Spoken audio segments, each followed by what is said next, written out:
E nesse vídeo a gente vai falar sobre equipamentos que podem ser utilizados para o hacking, para um serviço de pentest ou alguma coisa do tipo e que podem facilitar a sua vida ou criar novos atalhos para você fazer os seus serviços. Olá, seja bem-vindo ao Guia Anônimo, um canal que fala sobre segurança da informação e hacking. Eu sou Afonso da Silva e hoje eu vou te apresentar alguns equipamentos que são interessantes para o pentest e para o hacking. Como eu não quero adentrar muito no ramo do hardware hacking, eu vou só apresentar alguns equipamentos que são legais e que não são tão complexos de serem colocados em prática, e a gente não vai focar tanto assim no hardware hacking, ok? Mas, da mesma forma, a gente tem que falar de hardware, porque são equipamentos físicos, né? Começando então por um equipamento extremamente multifuncional que pode ser utilizado tanto para profissionais de segurança da informação quanto para desenvolvedores e profissionais de infraestrutura. Eu estou falando dos microcomputadores, como por exemplo a Raspberry Pi, a Orange Pi, a Banana Pi e assim por diante. Se eu não estou enganado, outras marcas também têm esses tipos de computadores pequenininhos, como a Asus. Eu acho que a Asus tem uma delas. E eu também tenho a minha aqui. Eu tenho uma Raspberry Pi 4 aqui. E acho que vocês não conseguem ver muito bem, porque a case dela é preta. Então, essa Raspberry Pi aqui eu adquiri há uns meses já. E ela vem sendo bastante útil, principalmente para projetos de automação. Então, com ela eu consigo fazer bastante coisa automaticamente, né? Eu deixo ela ligada, ela não gasta muita energia, ela é silenciosa, então ela consegue fazer o trabalho muito bem feito. E essas plaquinhas, né, esses microcomputadores, eles basicamente são computadores mesmo em tamanhos reduzidos. Existem inclusive placas dessas bem menores, como por exemplo a Raspberry Pi Zero W, que ela é bem pequenininha. Então esses caras eles podem ser utilizados para você fazer um serviço de segurança. Tá? Você pega ele, você utiliza ele como seu computador principal ou para você automatizar etapas mesmo. E na parte de desenvolvimento você pode utilizar eles como um servidor de testes e também pode criar várias prototipagens de IoT nesses dispositivos. Então é algo que vale bastante a pena ser investido, até mesmo porque você tem um pequeno computador aí que você pode levar para qualquer lugar.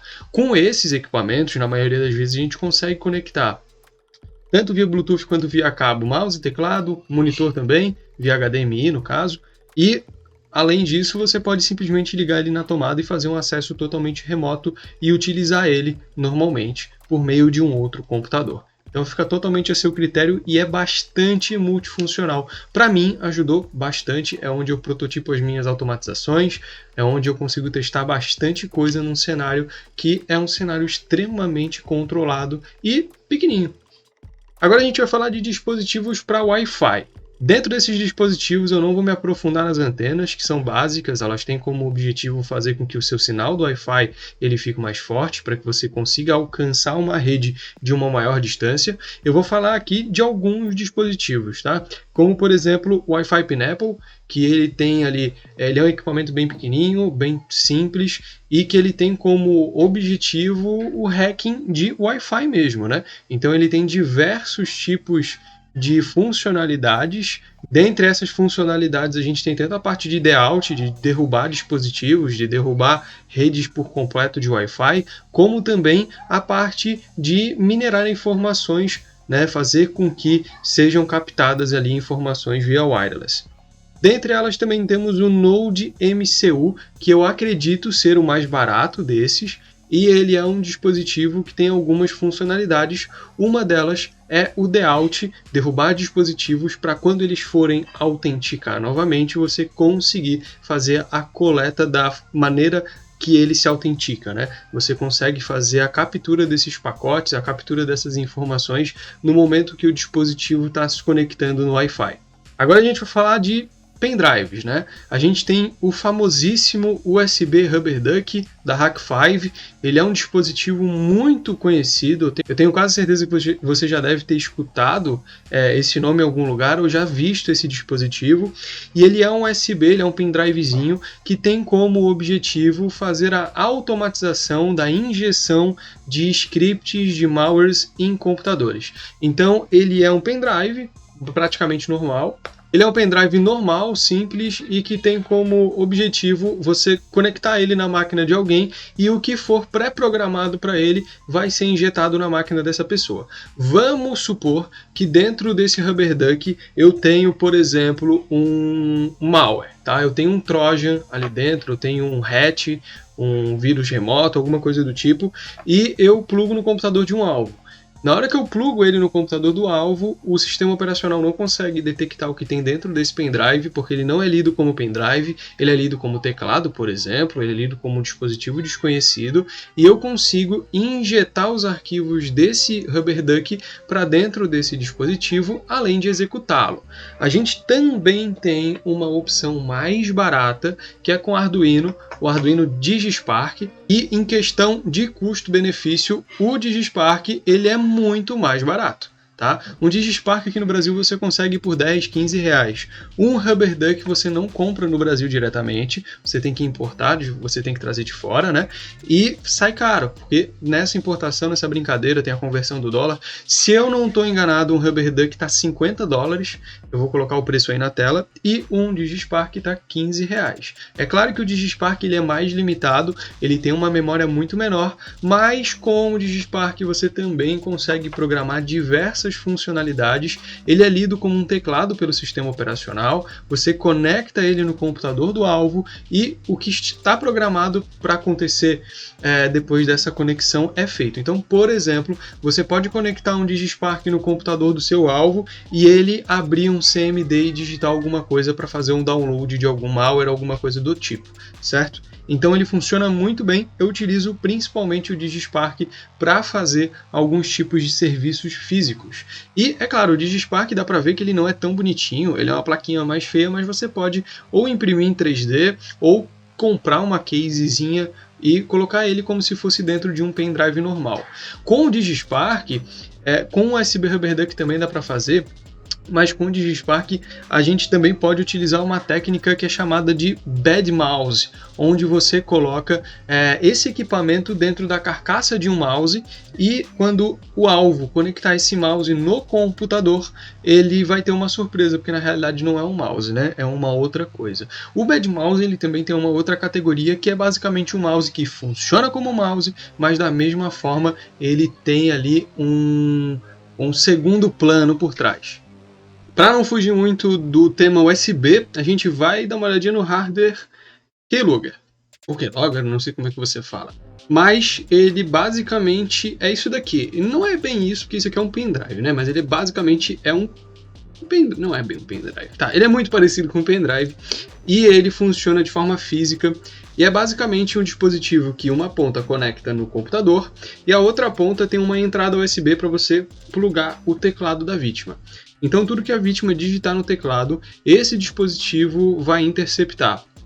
E o computador vai entender normalmente todas essas informações e o sistema operacional não consegue barrar esse dispositivo porque ele é lido como um teclado realmente. Então ele basicamente recebe todos os dados, todas as teclas apertadas pela vítima no teclado e envia isso para o sistema operacional de maneira totalmente normal. Só que esse dispositivo, ele intercepta tudo e existem algumas formas, alguns dispositivos que armazenam isso ou que enviam isso de forma diferente. Alguns hardwares keyloggers, eles armazenam na memória interna do dispositivo. Então esse dispositivo ele tem uma memória, depois você tem que ir lá retirar esse dispositivo do computador, levar para sua máquina, plugar na sua máquina e ler ele para conseguir ter acesso a esses dados. Outros tipos de hardware keyloggers, eles enviam essas informações via Wi-Fi ou via Bluetooth.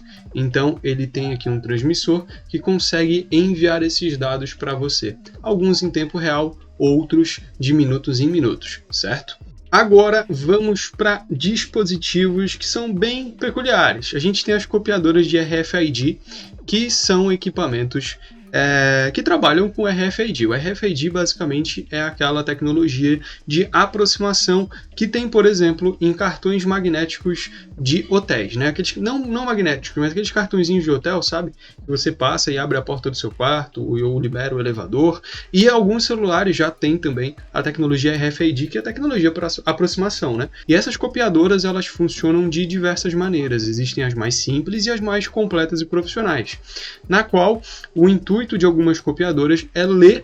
Então você coloca o RFID ali para ela fazer a leitura, ela lê aqueles dados do RFID. Então se for um cartãozinho com um nome ou com uma informação apenas, ela vai conseguir trazer essa informação ou para a tela ou para o seu computador, depende do modelo que você adquirir, é claro.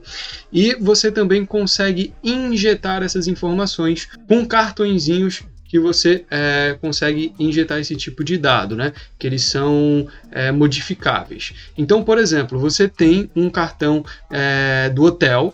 Esse cartão do hotel tem o seu ID e esse ID é o ID 5.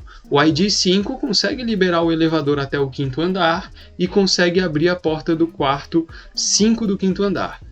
Então vamos supor que se você levar um acompanhante, você não tem direito a outro cartãozinho desse, você precisa pagar mais por isso e é caro, tá? Então você pega esse cartão do hotel, coloca numa copiadora de RFID, ela vai pegar esse ID 5 e aí coloca um cartão em branco que seja possível escrever nele e você escreve o ID 5 nesse cartãozinho. Então esses dois cartões agora têm as mesmas funcionalidades. Isso também é utilizado para ataques físicos ou simplesmente para formas e meios de estudo, ok? Dá para você estudar novas vulnerabilidades e tudo mais com essa brincadeira.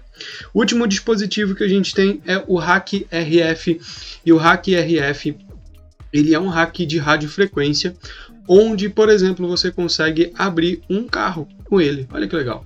Basicamente, quando você aperta na chave, no chaveiro do seu carro, para desbloquear as portas dele, para abrir as portas dele, ele envia uma radiofrequência para a controladora, né? Para toda a parte de alarme e segurança do carro.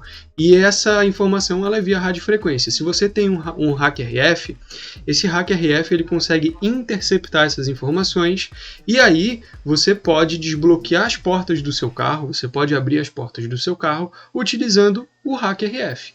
Tá?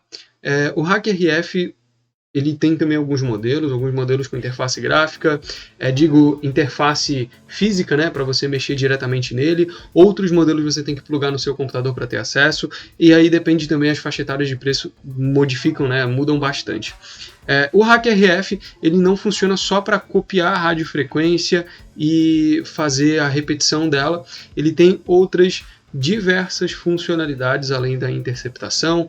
Então é isso, espero que você tenha gostado do vídeo, deixe o seu like, se você gostou se inscreva no canal, comente aqui embaixo e não esqueça de compartilhar o vídeo com seus amigos. Na descrição temos cursos de segurança da informação e hacking, o nosso curso Python para Hackers, que tem como objetivo te ensinar a desenvolver as suas próprias ferramentas de segurança da informação e pentest em Python, além disso, os nossos outros canais também, beleza? Muito obrigado e até mais!